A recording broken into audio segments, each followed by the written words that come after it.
ఒక్కొక్క ప్రోగ్రాంకి అన్ని గంటలు వాళ్ళు వాళ్ళ సొంత పనులన్నీ వదిలేసుకొని నిస్వార్థంగా చేస్తున్నటువంటి కళా సంస్థల నిర్వాహకులందరికీ నేను ఒక బాల కళాకారుడిగా హైదరాబాద్కి వచ్చి ఈ స్టేజ్లో ఇక్కడ ఉన్నానంటే ఎంతో మంది కళా సంస్థల నిర్వాహకుల పుణ్యం అది, వాళ్ళ ఆశీస్సులు, వాళ్ళ సహకారం.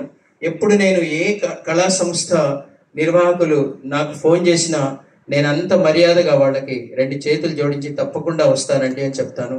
ఇది మాకుండే మా తోటి కళాకారులందరికీ అదే ఉంది. కాబట్టి కళాకారులందరూ బాగుండాలి, కళా సంస్థలు బాగుండాలి, మనం అందరం కూడా ఫస్ట్ కలిసికట్టుగా ఉండాలి. ఇందాక మా లక్ష్మి గారు CMU ప్రెసిడెంట్గా ఉండేవారు. ఆ CMU తరఫున కూడా వారి బృందం అంతా, నేను కూడా వారి బృందంలో ఒక సెక్రటరీగా పనిచేశాను.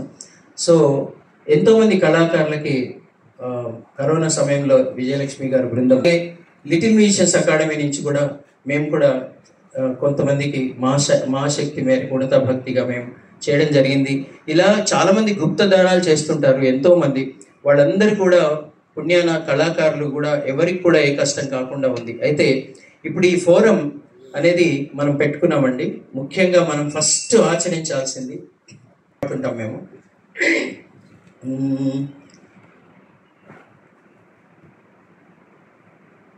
हमको मन की शक्ति देना, मन विजय करे. हमको मन की शक्ति देना, मन विजय करे. दूसरों की जय से पहले खुद को जय करे అని ఒక పాట. అది ఈ పాట అర్థం మనం అందరం తెలుసుకోవాలి. మనము ఇంకొకళ్ళని జయించడానికి బయలుదేరినప్పుడు ముందు మనల్ని మనం జయించుకోవాలి. ఫస్ట్ మనం అంతర్మథనం చేసుకోవాలి.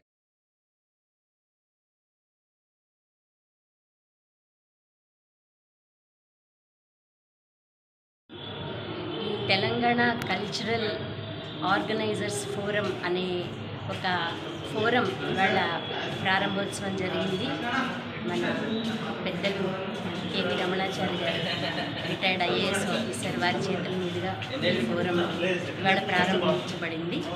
ఈ ఫోరం యొక్క ముఖ్యోద్దేశం ఏంటంటే, కల్చరల్ ఆర్గనైజేషన్స్ ఎన్నో సమస్యల్ని ఎదుర్కొంటున్నాయి జంట నగరాలలో.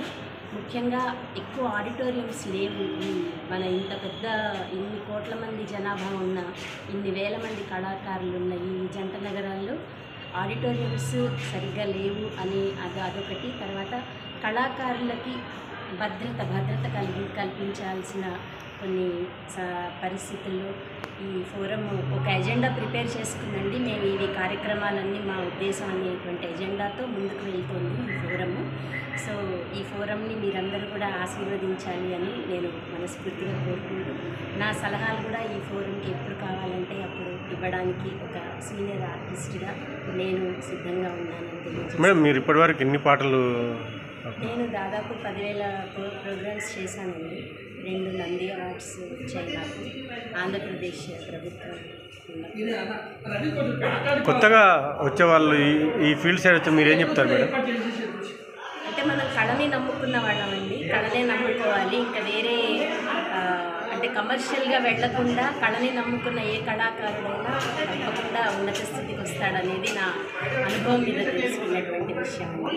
ఎంతసేపు మన కళని ఆరాధిస్తూ దానిలో మనం ఎంత సాధన చేసి మనం ఎంత పైకి రావాలి అనేటువంటిది ఒక కళాకారునిగా నాకున్నటువంటి ఉద్దేశం. Okay, thank you.